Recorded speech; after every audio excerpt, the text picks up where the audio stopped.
Back on Morning Line, our guest is Clint Kelly, malpractice attorney. Line's open. If you want to jump in, you're welcome to call, ask a question as we go up to the 9 o'clock hour with him. When we went to the break, I was talking about the ability to sue and tort reform one way or the other. And Tennessee makes it seems, the state lawmakers every year, more difficult for you and I to sue if we've been wronged, and more difficult for you to handle cases. Right. And I assume that's a trend that continues. It is. You remember we were talking about before the break, we need to have a vibrant, strong court system to hold people accountable. It's the last line of defense for people who need to have compensation and need to have people answer questions.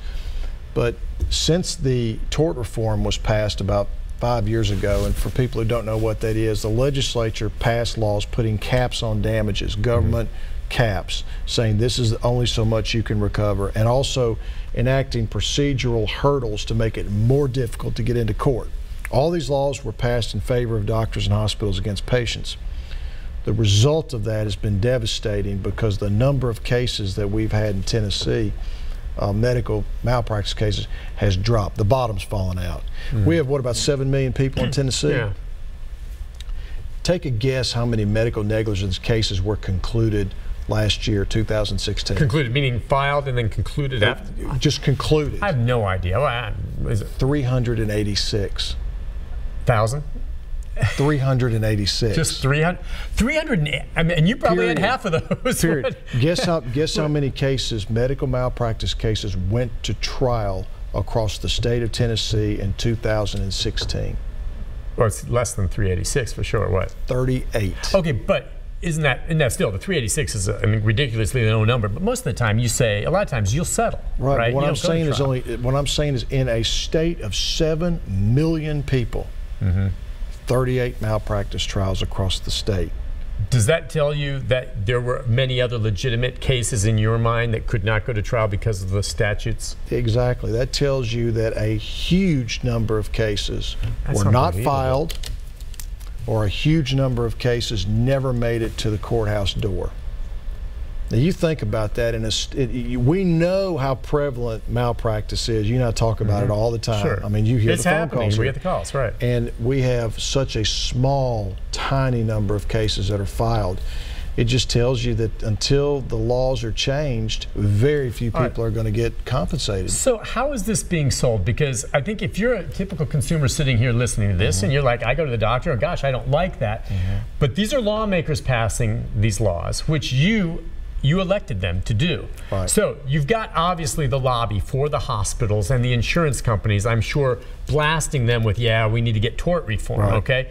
But then how do these lawmakers sell this to their constituents? I guess, are they saying, look, by passing this, it will lower your insurance premiums? Yeah, that's exactly how they do it. They just keep coming back saying the same thing they've been saying for years. Your health insurance costs will go down. Well, we know that's a lie. Everybody pays health insurance. We all know it hadn't gone down. No. And then they say, well, we're chasing doctors out of Tennessee. We know that's a lie. We've got nothing but doctors everywhere across this state, and hospitals that have more business than they know what to do with. So at some point, the people, all of us who are patients, have to contact our legislators and our senators and say, look, it's time we change the laws back, bring back some reason into this system, and protect patients. The doctors and hospitals have all the protection they want. All you got to do is look at the statistics to tell.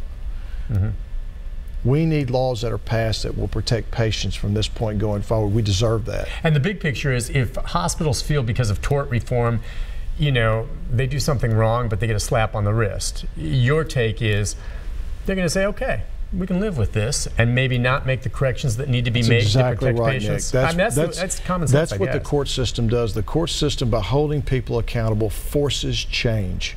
The check is the apology to the patient, okay, when they write that check. But the actual case itself and what is discovered in the investigation, that's what brings about good change. So these mistakes that are made on a regular basis stop being made.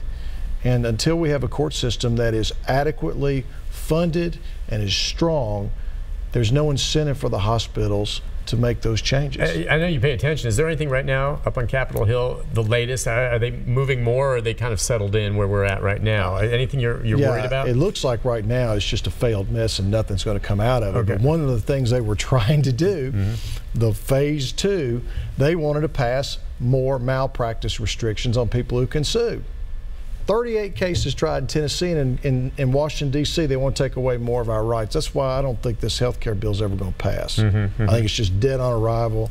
I don't know what the political consequences are. What about locally with the state? Anything that state lawmakers are maybe pushing to Not this cycle. It looks like this cycle we have been fortunate enough to avoid any further reduction in the ability to go to court. But I've heard doctors say that, malpractice insurance is getting exorbitant for them. True? Well, I don't know that it's exorbitant any more than what it's always been, but you have to ask yourself a question. Why is your insurance so high, but the number of cases being filed is going down? Yeah. The only thing that the only conclusion you can come to is it's the insurance companies that are charging these doctors for malpractice coverage who are making $1 squillion worth of profit, and they're not helping their doctors out. But I think what you'd hear if you talk to doctors nowadays, I think what you'd hear, their premiums have been going down. Okay, they have been going down. Yeah, they have been. That's why they're not griping as much in the legislatures. They have been seeing savings.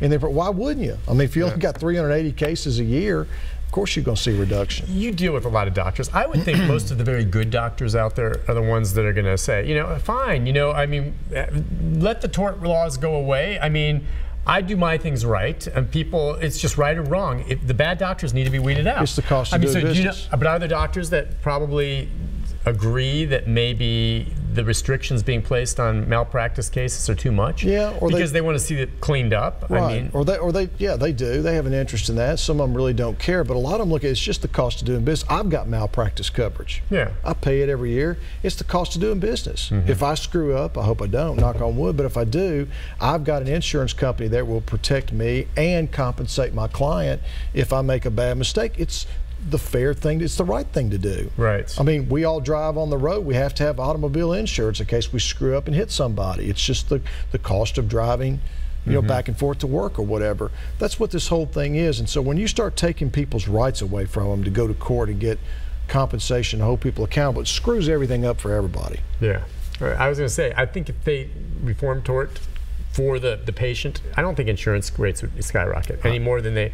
Right? I mean, come on. We haven't seen it go down at all. I don't think it would change. It's really built and geared for making more money for the malpractice insurance companies who have a lot of power in the legislature. Yeah, it's just interesting. People sitting at home who have maybe had good experiences with doctors maybe don't care, but just wait till it's you.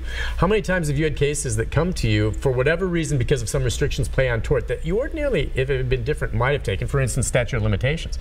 Is 1 year typical for the country, to your knowledge? Are there other states that have maybe 2-year statute of limitations? Yes, most of your states have greater than 1 year. Think about 2 years is fairly common. Well, you've turned away cases, well, not turned away, you were unable to pursue cases that you knew were hard, good cases. Yeah, because about 1 out of every 4 we turned down, Nick, is because the person waited too long to contact us. Isn't that awful? And the only way that's going to change is if people call the legislature and say, we want a longer statute of limitations. And it can happen. If people call and email their legislators, that's how laws get changed. Okay, right. But until they do, if they just take it on the chin, say, oh, well, whatever, didn't happen to me, so what do I care? And then when it happens to them. All right, I want to remind folks again, okay, just a couple of things then when you go after it. First of all, there may be cases that come to you that are legitimate cases where someone was done wrong, but you don't take it because there's no damages beyond. Or the damages aren't substantial enough to make a jury want to compensate them. It has to be enough because when you take a case, not only your time, sometimes you have to hire medical doctors to come in and testify on your behalf. That's expensive stuff, right? It is. All right. Statute of limitations, very important, correct? Just remember 1 year here in Tennessee, and you don't see that changing anytime soon. No, I do not. Not unless there's an uproar. It'll take some kind of bad case that makes it into the media where someone was really done wrong and they're barred from going to court where people get angry. It's sort of the pitchfork mentality. Yeah, right. It'll take something like that, maybe a baby who got injured and too much time passed and couldn't get compensation. But I just want to make clear to everybody that it's free to call me and get a legal opinion, and you don't pay anything unless I recover money for you. I mean, it's one of the best deals there is out there. Very few things in life are free, but this one is. And so for people who think, I may have a good case, but I'm scared to call because it might cost me money. Well, it's not going to. Right. Unless I recover money, and that's why you have to be picky on cases yourself, because you have to get paid as well. So some of these people that call, just so they, they'll call, talk to your staffer, they'll get a sense of whether there's a case. If there's not a case, you're just honest with them and tell them how it goes. Right? Just say, look, I can't win your case. and I'll write them and make sure they have something in, in a letter form that they can use if they need to go get another opinion from another lawyer. I'm very picky in the cases I take because I have to make sure I take, in my judgment, are cases that I can win. And by the way, sometimes if someone doesn't have a case, but they were wronged, but not something that a lawyer will take on, other alternatives, they can file a complaint with a state, Department of Health. Obviously, to me, it's until the laws are changed, your only recourse is a medical negligence case. The only recourse is going to make any difference to you. And that's why we have to be very, very careful to make sure the legislature doesn't make these cases even harder to pursue. All right, let's put up the contact information for Clint as we wrap things up there. And again, that's 824-3703. Been to your office over there in Hendersonville, Tennessee, 629 East Main Street. Call. They won't always get you or your dad on the line, who is also a very fine attorney. And it probably wouldn't do really much good either, because I'm not as good getting history as my folks are at the office. I mean, that's the strength in our office lies with the staff who are able to do their job to get me the information I need so that I can make a considered judgment. Because somebody gets me on the phone, I can ask some questions, but I'm not nearly as good in interviewing as they are. Yeah, so they triage it, get it to you, and they'll probably hear from Fran later today. Clint, thank you so much. It's always a pleasure, my friend, having you on. We'll see him again in a few weeks. Take a break. Programming note about tomorrow right after this. Stay with us.